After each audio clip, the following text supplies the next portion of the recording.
자, 오늘은 오늘은 무슨 주일입니까? 오늘은 종교개혁 주일입니다.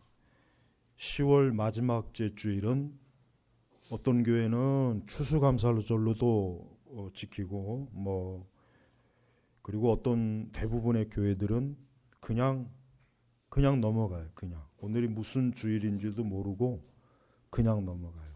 여러분, 국가적으로나 사회적으로나 개인적으로나 어떤 기념일이 있어요. 예를 들면 우리나라 같은 경우 3.1절 기념일 굉장히 크죠. 그다음에 광복절 굉장히 국가적으로 큰 기념일이에요. 근데 만약에 정부가 3.1절이나 광복절 기념일을 안 하고 넘어가면 어떻게 될까요? 그거야말로 그는 대통령이 진짜 개념이 없는 거예요. 그러면은 그 대통령은 진짜 하야해야 돼요. 우리 3.1절 운동, 3.1절 기념일이나 광복절은 이건 엄청난 국가적 기념일이란 말이에요.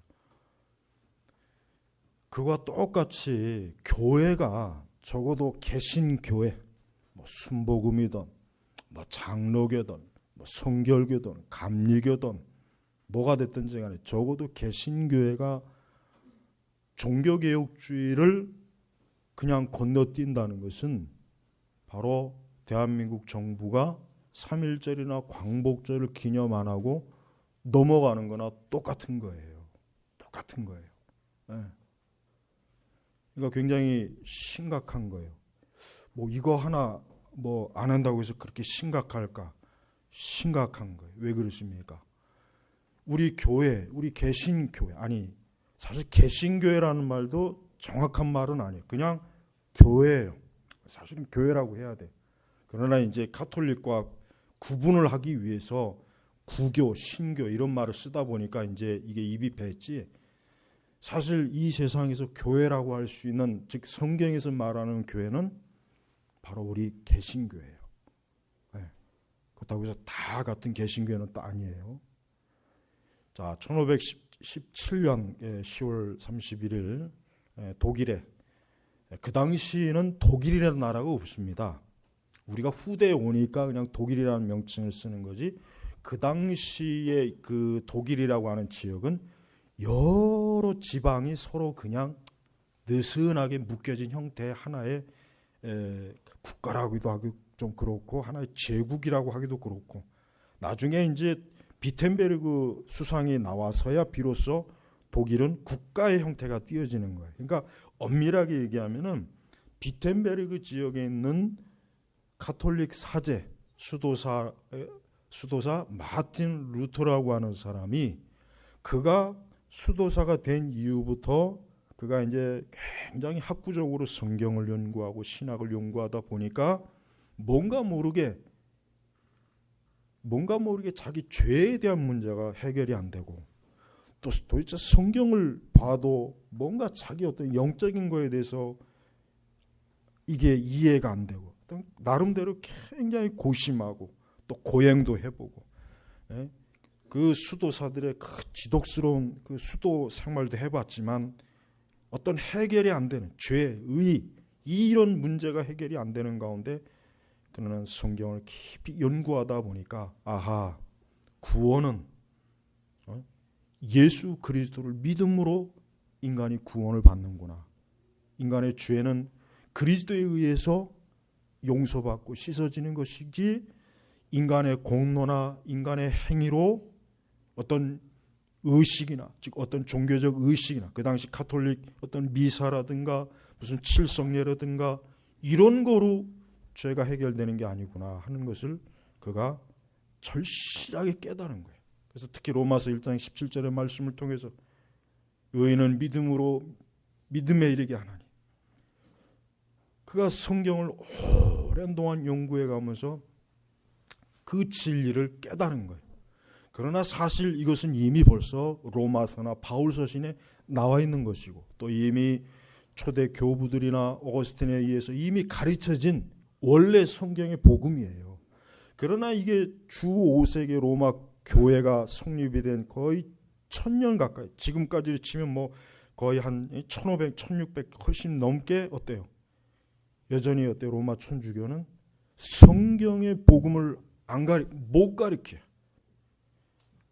가톨릭 그 지독한 그 천년의 그 초롱성을 루터라고 한 사람, 오늘 참 말씀해 보면은 어떤 말씀이 나오냐면 참 이게 굳이 다른 종교개혁을 설교하기 위해서 다른 본문을 택할 필요가 없더라고요. 바로 그냥 순서가 연결돼요. 거기 보니까 뭐가 있습니까? 13절에 보십시오. 거기 보니까 기드온이 그 미디안과 아말렉 그 지역에 도착해서 어떤 병사가 꿈 이야기하는 걸 들어요. 이복에 내가 꿈을 꾸었는데 보리빵 한 덩어리가, 저는 마틴 루터가 꼭 보리빵 한 덩어리 같은 사람이라는 생각이 들어요. 여러분, 보리빵은 어떤 빵이에요? 가장 품질이 최하품이에요. 돈 없는 사람이 먹을 수 있는 빵이 보리빵이에요. 여러분, 마틴 루터는 사실은 저 시골 뜨기에 이름도 없는 한 대학의 수도사입니다.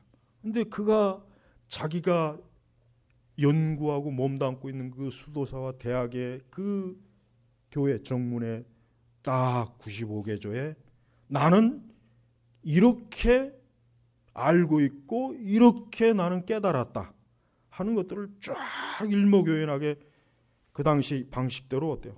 딱 이렇게 마치 오늘 대자보 형식으로 딱 붙여놓은 거예요. 근데 그게 여러분 사실 루터는 그 당시 그 학자들이 하는 형식으로 나는 이러이러한 문제를 가지고 한번 토론하고 싶다.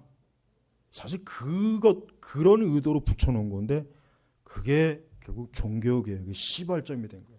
그 당시 마침 인쇄술이 딱 개발이 되었거든요. 그러니까 전 같으면 손으로 필사해가지고 막 퍼졌을 텐데 인쇄술이 발명이 됐어요. 이미.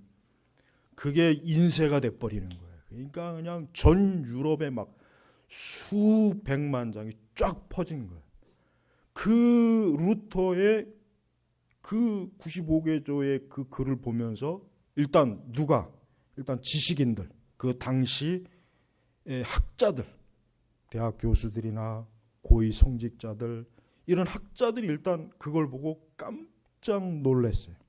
왜 놀랐냐면 이미 루터가 거의 말한 그 부분들을 이미 자기들도 벌써 어때요? 어느 정도 다 감지하고 있었어요. 다만 용기 있게 말만 못하는 거예요. 왜? 말했다가는 로마 교황이 가만두질 않거든요. 근데 저 독일 교황의 말도 어떤 저 독일의 돼지 같은 수도사 놈이 어떤 이름도 없는 루터라는 사람이 이거를 빵 터뜨린 거예요. 근데 그게 마치 뭐예요? 보리빵 한 덩어리가 미디안 진으로 굴러 장막에 이르러 장막을 쳐서 무너뜨리고 뒤집어 쓰러지게 한 것처럼 그 이름도 없던 한 수도사, 저 로마도 아니고 이탈리아도 아니고 저 독일 총구석에 있던 루터라고 하는 사람이 써놓은 그 방방문에 그게 마치 이 보리빵처럼 전 유럽과 로마 가톨릭을 뒤집어 엎어놓은 거예요. 네. 여러분, 종교개혁이 결국은 뭡니까? 원래 복음으로, 즉 성경에서 말하는 진리와 기독교로 다시 돌아간 거예요. 예수님이 십자가에서 죽으시고 승천하시고 난 다음에 사도들이 거의 한 주후 100년에서 110년까지 마지막까지 살아남은 사도가 누구입니까? 요한 사도예요. 그 다음에 그 사도들의 직계 제자들이 속사도예요. 그 다음에 그들의 제자들이 누구냐면 바로 그 유명한 교부들이에요. 그리고 일단 교부도 초기, 중기, 후기 교부가 있어요. 이 시기가 지나고 나니까 그만 어떤 현상이 벌어졌냐면 사도들이 예수님께로부터 받은 이 진리와 복음이 그만 왜곡돼 버린 거예요. 주로 누가 왜곡했습니까? 당시 기독교 그 세계의 4대 광구 중에 하나 로마 교구가 이걸 주도적으로 자기들 체제에 맞게 이 복음을 병개를 시켜버렸어요. 그래서 의식을 만들고 한나 로마 주교가 교황으로 승격이 되고 온갖 이 이교적 의식을 가지고 기독교화해서 적절하게 만들어 놓은 게 오늘날 저 교황과 저들의 미사와 각종 성직 체계란 말이야.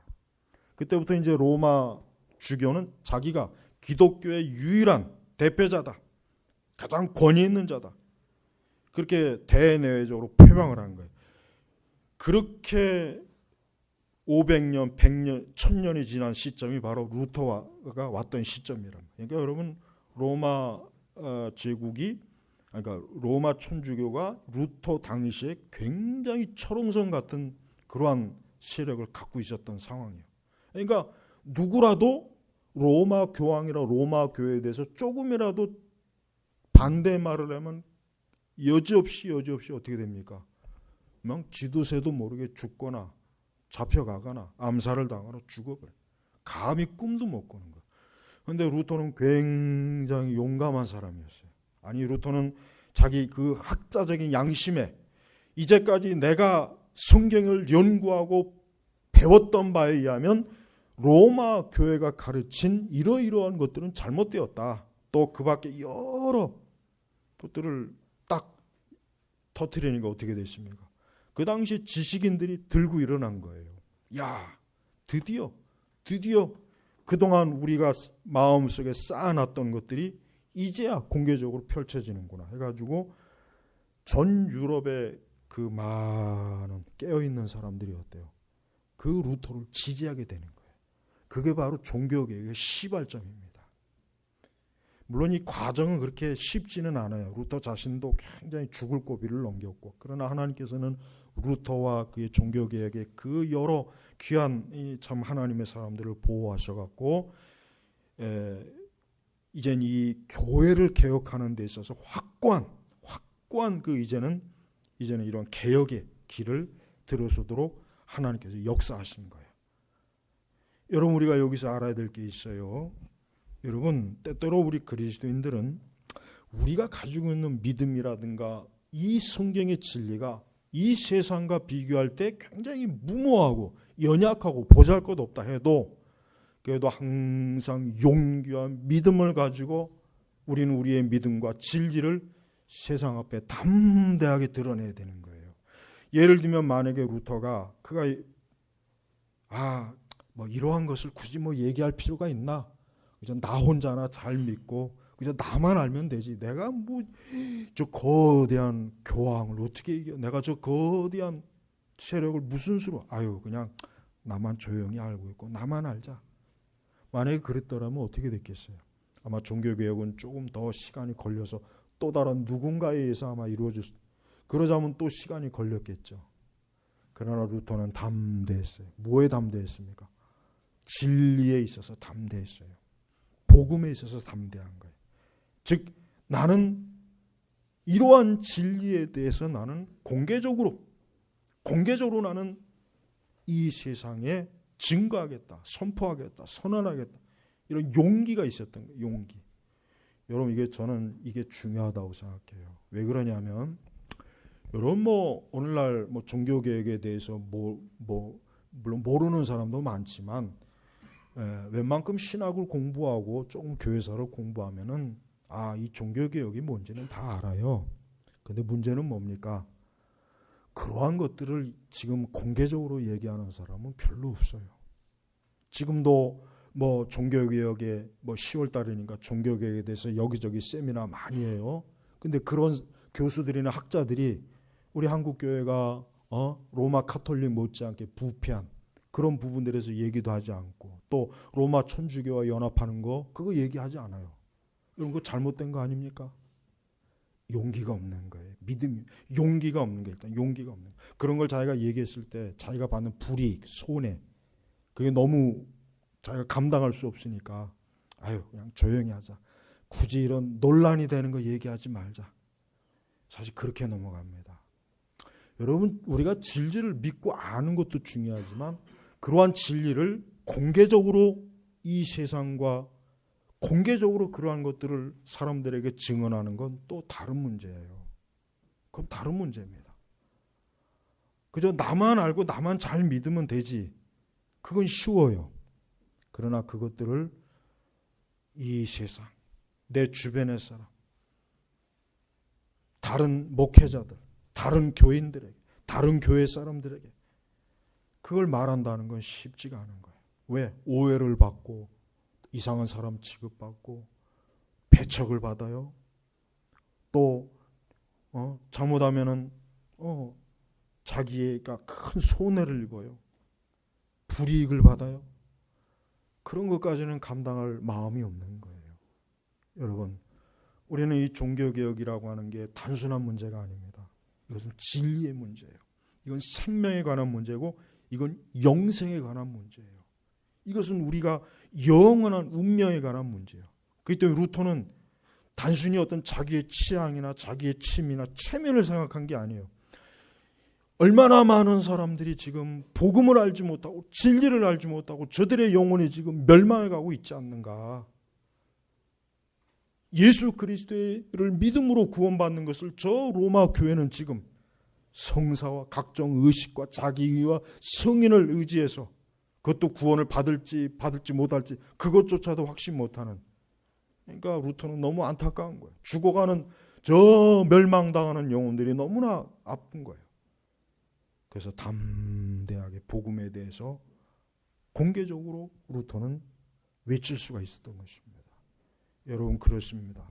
앞으로 어떤 세상이 와서 우리가 믿는 이러한 바른 신앙과 진리에 대해서 얘기할 때, 말할 때 만약에 감옥에 가거나 막대한 벌금을 내야 한다거나 어떤 또 다른 사회적 불이익을 받는 그런 법이 제정이 됐을 때 여러분들은 어떻게 할 수가 있을 것 같습니까? 루터는 그런 걸 개의치 않고 하나님의 진리를 선포한 거예요. 여러분, 종교개혁자들이 얼마나 위험한 상황에서 이러한 교회 개혁을 위해서 일했는지 알아야 돼요. 똑같아요. 예를 들면 만약에 오늘날 우리 교회가 성경대로 어떤 것을 주장하고 성경대로 가르쳤는데 이게 법으로 제한이 되었어요. 법으로 금지가 되었어요. 그러면 어떤 교회가, 어떤 목회자가 그러한 것들을 무시하고 우리는 오직 하나님만 두려워합니다. 이 세상이 우리를 그렇게 막는다 할지라도 우리는 어떤 손해와 어떤 희생과 어떠한 처벌을 감수하고라도 우리는 복음을 복음으로, 진리를 진리로 증거하겠습니다라고 그렇게 하는 곳이 있겠지만 제가 볼 때는 그렇지 않은 교회가 더 많을 거예요. 당장 동성애도 예를 들면 동성애를 말하는 사람은, 공개적으로 말하는 사람 앞으로 뭐 벌금을 얼마 아니면 몇 년의 구류에 만약에 이렇게 한다면은 아마 많은 교회들이 쉽게 이 동성애 반대하기는 어려울 거예요. 여러분, 진리라고 하는 것은 바로 그거예요. 진리는 못과 같습니까? 진리는 날카로운 못과 같은 거예요. 못. 여러분, 주머니에 못을 집어넣어 보십시오. 어떻게 되겠어요? 찔리든지 어딘가로 삐죽 튀어나오든지 뭔가 하지 않겠어요? 진리는 바로 그거예요. 여러분, 참된 진리는 절대로 모호하지가 않아요. 명확해요. 여러분, 종교개혁자들은 오직 믿음으로 구원받는 것, 그 다음에 오직 성경이 우리의 권위가 되어야 된다. 성경 외에 추기경, 교황의 말, 사제의 말 아니 필요 없다. 오직 성경에 있는 것만 우리에게 말하라. 성경에 있는 것만 가르쳐라. 성경의 말씀대로 믿어야 된다. 종교개혁자들이 이걸 회복한 거예요. 그다음에 또 뭡니까? 오직 은혜예요. 은혜로 우리가 구원받는 거예요. 행위가 아니에요. 나의 노력이 아닙니다. 내 노력이 아니에요. 대단히 많은 우리 개신교 성도들도 이런 진리를 아직도 잘 인식을 못해요. 그래서 내가 예배를 빠지면 혹시 하나님이 나에게 저주하지 않는가? 내가 새벽기도 빠지면 혹시 이거, 여러분, 그건 아직 은혜를 모르는 거예요. 하나님께서는 우리를 그런 걸 통해서 우리를 구원하신 게 아니에요. 우리가 뭘 열심히 하고 내 노력을 해서 하나님이 아이고 너 참 예쁘구나, 그래 너는 참 잘하니까 내가 너를 구원해 줄게, 그게 아닙니다. 이미 아직 우리가 원수 되었을 때에 하나님께서는 우리를 건져주신 거예요. 우리를 사랑하신 거예요. 우리를 구원하시려고 예수님께서 계획하신 거예요. 여러분, 그리스도 앞에 나올 때 나는 이런데 이런 마음을 먹으면 안 돼요. 오히려 그래, 나는 죄인이니까 나는 그리스도가 필요해. 나는 죄인이니까 나는 그리스도만을 의지해야 돼. 이렇게 나와야 되는 거예요. 이게 바로 은혜입니다. 여러분, 우리가 알고 듣고 있는 이러한 이 복음의 진리나 이런 것들을 여러분, 우리는 너무 자주 듣고 너무 자주 가르침을 받아서 아, 그렇구나, 그렇게 여길 수 있겠지만 여러분, 많은 천주교 신자들은 이런 말씀을 들어보지 못합니다. 성경을 이렇게 이해하지 못해요. 그들은 여전히 잘못된 거짓 복음, 거짓된 가르침에 여전히 노예가 되어 있어요. 여전히 그들은 그 어두운 그들의 영혼은 그 거짓 가르침의 포로가 되어 있어요. 네. 또한 여러분, 우리는 하나님의 영광을 위해서 또 복음을 위해서 교회를 위해서 우리는 신앙생활을 해야 돼요. 우리의 신앙이라고 하는 것은 1차적으로 하나님의 영광을 위해서 하는 것입니다. 하나님의 영광을 위해서 하는 거예요. 또 복음을 위해서 하는 거예요. 또 교회를 위해서 하는 것입니다. 오늘 우리 시대는 이 신앙이 개인주의화가 됐어요. 이 말이 뭡니까? 자기 개인의 어떤 축복, 거기에만 신앙이 딱 이렇게 매여 있어요. 그러니까 자기에게 좋으면 좋고 자기에게 조금만 나쁘면 아, 나쁜 거야. 오직 여기에 의해서 모든 걸 판단해요. 좋은 교회는 어떤 교회냐? 내가 나가서 축복받는 교회가 좋은 교회예요. 그 교회가 뭘 가르치든 그런 거 신경 안 써요. 그냥 일단 내가 나가서 편안하고 부담 없고 축복을 받으면 아, 이 교회는 최고로 좋은 교회야. 또 하나님의 말씀도 아, 내가 듣기 좋고 내가 부담스러운 죄, 심판, 형벌 얘기하지 않고 어떤 헌신 요구하지 않고 그냥 편안하게 그저 내 마음을 위로해 주는 설교자. 그 설교자 최고의 명설교자. 오직 자기예요. 하지만 성경에는 전혀 그런 게 없어요. 성경은 뭡니까? 우리의 신앙은 뭐예요? 하나님의 영광을 위해서 하는 거예요.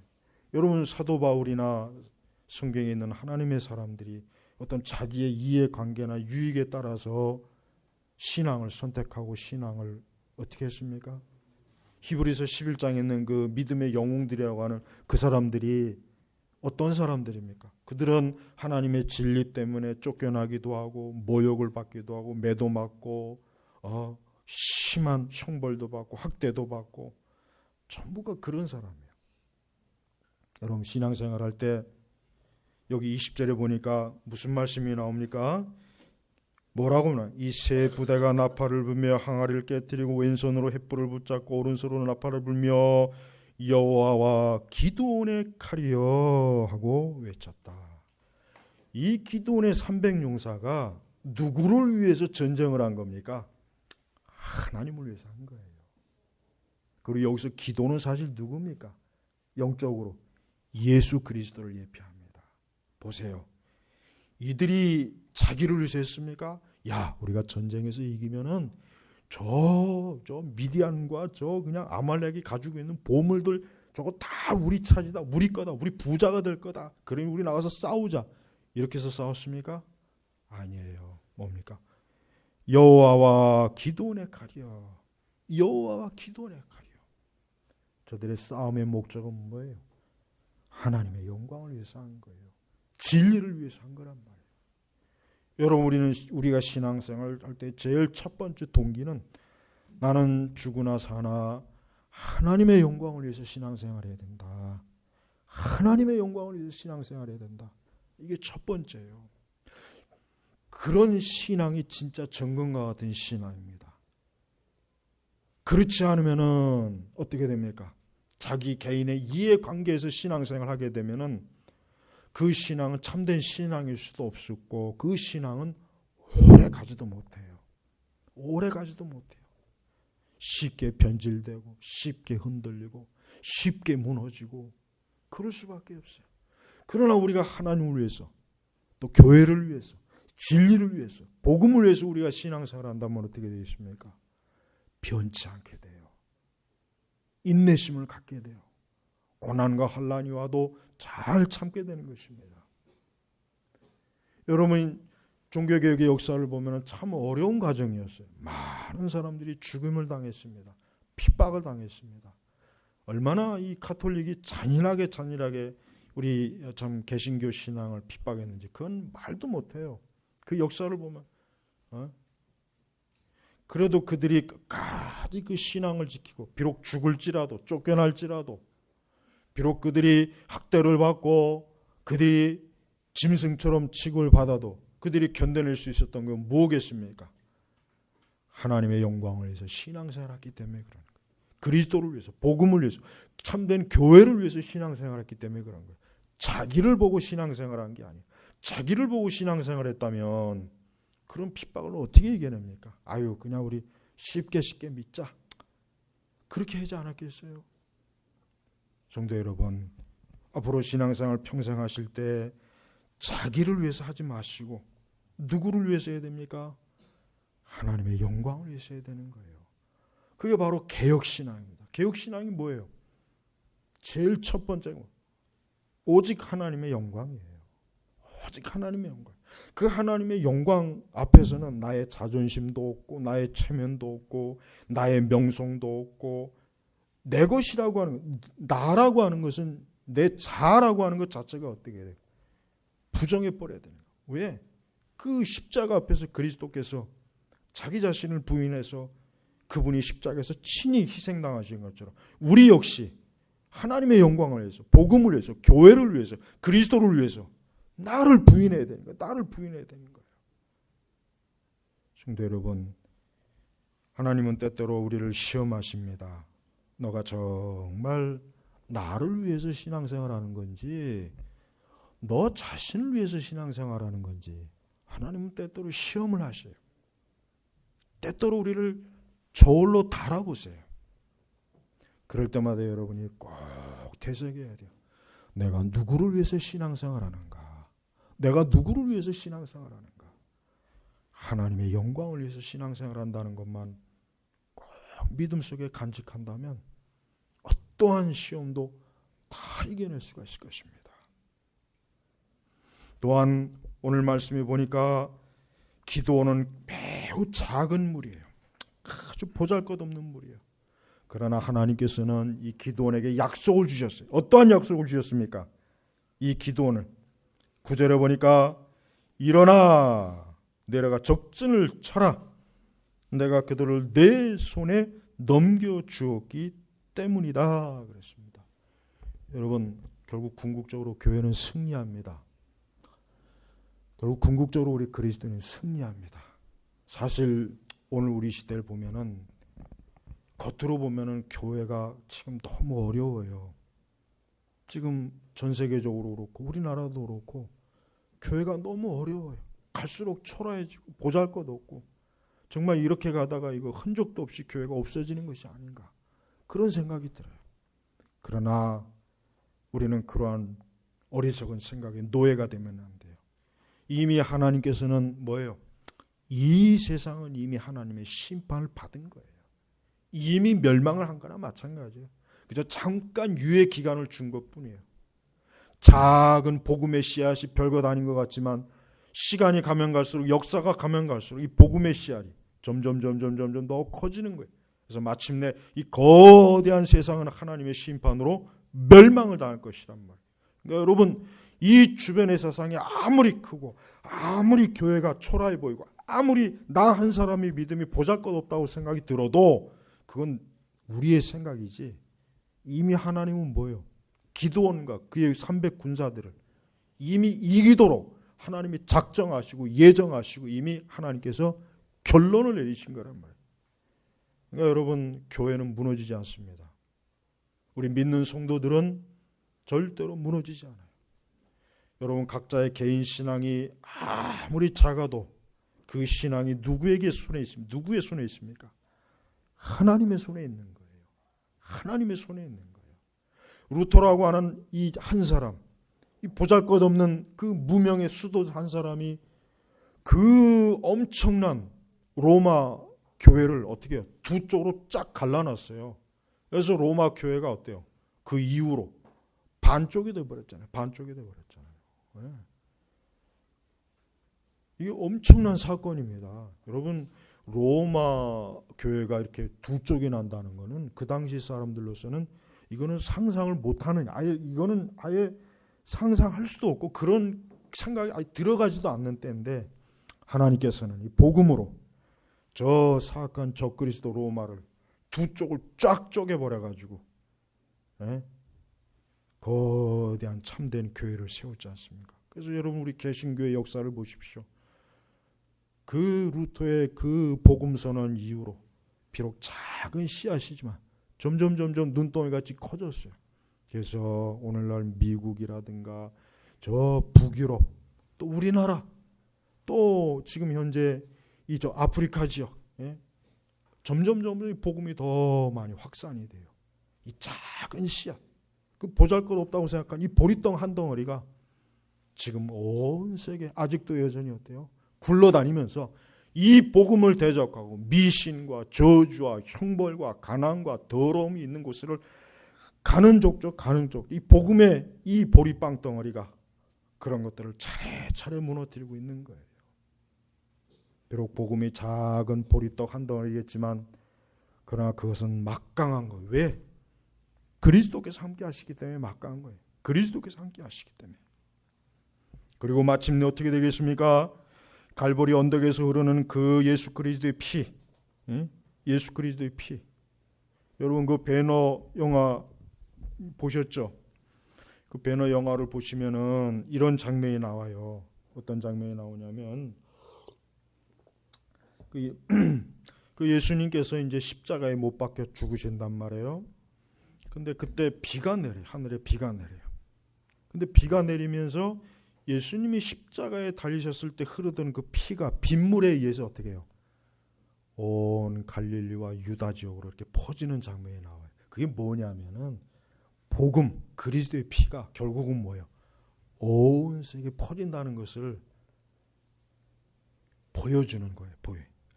얼마나 참 잘 나타냈는지 모르겠어요. 그렇습니다. 여러분, 예수님께서는 반드시 오십니다. 예수님께서는 반드시 재림하십니다. 그때까지 복음은 계속 그리스도의 핏물은 곳곳으로 흘러갈 거예요. 우리에게도 왔고 또 이 복음의 비밀은 또 다른 곳으로 또 흐를 겁니다. 우리가 그 모든 걸 다 알지는 못하지만 어쨌든 이 복음의 핏물은 어때요? 이 그리스도의 핏물은 온 세계를 분명히 다 돌아다닐 거예요. 그래서 하나님의 택한 구원받은 자의 그 심령 속에 이 복음의 핏물, 이 그리스도의 핏물이 들어가서 그들의 죄를 사하고 그들의 죄를 씻고 그들의 저주와 형벌을 다 십자가로 끌어당길 거란 말이에요. 그들에게 새로운 생명, 새로운 소망을 줄 거란 말입니다. 성도 여러분, 오늘 우리는 이 기드온의 사건을 보면서 아주 보잘것없는 기드온이라고 하는 무명의 사람, 또 그를 따르는 300명의 또 역시 초라한 이 사람들, 인간적으로 보면 하나님이 아니면 이들은 미디안과 아말렉의 상대가 안 돼요. 상대가 안 돼요. 어떻게 상대가 됩니까? 상대가 안 되는 거예요. 네. 그렇지만 결국은 어떻게 됩니까? 승리합니다. 결국 기드온의 300용사가 결국 그 엄청난 그 13만이 넘는 그 엄청난 적군을 이 300명이 다 그 적군들을 다 이기는 그런 결론이 나는 거예요. 여러분, 한 사람의 믿음은 절대 적은 게 아닙니다. 여러분, 한 사람의 믿음을 과소평가하면 안 돼요. 만약에 루터라고 하는 한 사람을 하나님께서 내놓지 않았다면 어떻게 됐겠어요? 누가 또 복음의 휘발을 들지 누가 알겠어요? 하나님은 한 사람을 쓰시는 거예요. 한 사람을 쓰시는 거예요. 성경을 보십시오, 여러분. 성경에 떼거지로 쓴 경우가 있습니까? 성경에 떼거지로 하나님께서 하나님의 사람을 부른 일이 없어요. 아브라함, 딱 한 사람. 아브라함. 또 노아 한 사람. 다윗 한 사람. 이 성경 전체를 보면은 하나님께서는 막 12개, 12명, 30명 이렇게 떼거지로 불러갖고 하나님의 일을 시킨 게 아니라 어떤 한 사람을 딱 부르셔요. 한 사람. 그 한 사람이 중요한 거예요. 성도 여러분, 좀 우리 제네바 교육교회 모든 우리 성도 여러분들이 이렇게 하나님께로부터 선한 일에 쓰임받는 도구가 되기를 소망해요. 여러분 스스로를 그러한 소망을 가지고 기도하세요. 그냥 뭐 나는 열심히 예배 잘 드리면 되지 뭐 내가 뭐 할 게 뭐가 있나 그러지 마세요. 그거는 주님을 위한 생각이 아니에요.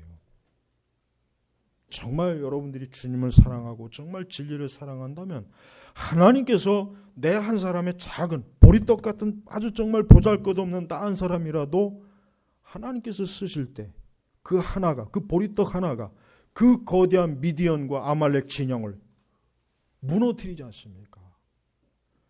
근데 지금 우리 시대는 그 한 사람이 안 나와요. 그 한 사람이 안 나와요. 그 한 사람. 그 한 사람이 안 나오는 거예요. 그 한 사람. 물론 어딘가에 하나님께서 그 한 사람을 예비해 놓으셨을 거예요. 분명히 어딘가에 아주 모르는 어쩌면 아무도 알지 못하는 어딘가에 그 한 사람이 지금 있을 거예요. 그리고 그 사람은 하나님의 도구로 교회를 또 크게 불을 붙일 사람으로 하나님의 진리를 온 땅에 선포하는 사람으로 그 사람을 세울 수도 있을 거예요. 그건 우리가 알 수 없는 일이에요. 그러나 중요한 것은 여러분 자신이 어떠한 사람이 되느냐 이거예요. 오늘 우리 시대는 용기 있게 이 진리를 말하는 사람이 너무 드물어요. 너무 드물어요. 입을 꽉 다물고 있어요. 입을 꽉 다물든지 아니면은 진리에 반하는 그런 행동이나 말을 하든지 그 둘 중에 하나지. 어떤 것도 신경 안 쓰고 나는 오직 그리스도를 위해서, 교회를 위해서, 하나님의 영광을 위해서, 복음을 위해서 담대하게 말하는 사람이 없어요. 담대하게 말하는 사람이 없어요. 그런 사람이 없어요. 다 자기 인기, 그저 사람들한테 칭찬받고 박수받고 그저 이렇게 좀 높임을 받는 그런 거는 잘해요. 그러나 진리를 위해서 복음을 위해서 욕을 먹거나 희생을 당하거나 고난을 당하거나 어려움을 당하거나 배척을 당하거나 손해를 보거나 그것으로 인해 때문에 참 정말 그런 일은 정말 좀처럼 안 나오면 좀처럼 안 나요. 정말이에요. 진짜 그렇습니다. 그래서 어떻게 되면 교회가 이렇게 계속 침체되고 계속 가라앉는 사실 그게 원인일 거예요. 여러분 우리 제네바 개옥교회는 그런 교회가 되지 않았으면 좋겠습니다. 여러분 내년이면 이제 종교개혁 500주년입니다. 500주년이에요. 그러나 엄밀히 얘기하면은 우리는 이 종교개혁이 사실은 거의 이제 실패하는 지점에 와 있어요. 왜 그러냐면 이제 거의 대다수의 개신교회들이 로마 교회와 거의 손을 잡고 있고 그런 연합 형태를 지지하고 어떤 종교개혁자들의 이런 진리의 어떤 싸움이라든가 이런 것들을 이제 더 이상 이제는 받아들이지 않는 세상이 되었어요. 안타깝지만은 이미 종교개혁자들의 그 진리의 횃불은 아주 작은 불씨만 지금 남아 있습니다. 그러나 그 작은 불씨라도 하나님의 손에서는 어때요? 큰 불이 들 수 있는 거예요. 나는 이렇게 우리 교회에서 우리 청소년들, 우리 청년들, 아니면 뭐 우리의 또 후손들 중에 아주 하나님의 훌륭한 그런 루터나 칼빈이나 쯔빙글이나 존 낙스나 휘필드나 에드워즈나 좀 이런 사람들이 나왔으면 좋겠어요. 우리의 자녀들이 아니고 우리의 자녀들의 자녀들 때에서라도 나와서 이 신앙이 좀 이 교회가 이렇게 허물어져 가고 교회가 바벨론의 또다시 포로가 돼버렸어요. 또다시 바벨론의 포로가 돼버렸어요. 용감하고 용기 있게 다시 진리의 검을 들고 오늘 기드온처럼 여호와와 기드온의 칼이여 하고 외치면서 마귀와 저 사단과 저 세상을 향하여 진리의 검을 드는 그런 용사들이 좀 우리 교회에서 많이 나왔으면 좋겠어요. 당대에 못 나오면 그 다음 때라도 나오고 그 다음 때 못 나오면 그 다음 때라도 나왔으면 좋겠단 말이에요. 주님 오시는 그날까지. 여러분 기도하세요. 우리 기도하세요. 여러분 열심히 기도하세요. 우리 청년들도 기도하세요. 우리 청년들은 결혼해서 세상의 위대한 인물로 만들 생각하지 말고 제발 좀 교회의 위대한 사람으로 좀 하나님께서 이렇게 세워달라고 좀 그런 기도를 하세요. 그럼 혹시 압니까? 칼빈과 같은 사람, 로이드 존스와 같은 사람, 히필드나 스펄전과 같은 사람, 낙스와 같은 사람, 루터와 같은 사람, 이런 사람들이 혹시 나오지 않겠어요? 왜 그런 소망을 갖지 못해요? 우리는 그런 소망을 가져야 돼요. 하나님은 그걸 기뻐하세요. 그러니까 기도의 씨앗을 뿌리세요. 이렇게 종교개혁을 맞이하지만 이런 종교개혁을 기념하는 교회가 얼마 안 됩니다. 진짜 얼마 안 돼요. 너무 안타까운 거예요. 말씀을 맺겠습니다. 여호와와 기도원의 칼이여, 여호와 기도원의 칼이여. 오늘 우리도 이런 담대한 용기와 믿음을 가지고 저 세상을 향하여 저 마귀를 대적해서 용감하게 달려나가는 그리스도의 군사들이 되시기를 주의 이름으로 축복합니다. 기도하겠습니다. 하나님 아버지 감사합니다. 우리 눈으로 볼 때 점점 쇠락하고 쇠퇴해가는 교회와 우리 시대 기독교와 또 종교개혁자들의 이런 성경적 신앙과 복음적 신앙이 이렇게 무시되어지고 짓밟혀지는 것을 볼 때 참으로 안타깝습니다. 그러나 비록 우리가 이런 보리빵 한 덩어리와 같이 보잘것없고 미천하겠지만 전능하시고 진리가 되시는 영광의 주 예수 그리스도께서 이 보리빵 한 덩어리라도 쓰시면 하나님의 큰 역사가 이룰 줄 믿습니다. 특별히 우리 제나바 교회는 현재도 그렇고 앞으로도 그렇고 가면 갈수록 더욱더욱 순전한 신앙으로 잘 다듬어지고 세워지는 교회가 되게 하소서. 많이 부족하고 지금도 많은 것이 미비하지만 그러나 소망을 가지고 계속해서 용기와 믿음을 가지고 걸어나갈 수 있도록 전진할 수 있도록 도와주옵소서. 예수님의 이름으로 기도 올렸습니다. 아멘.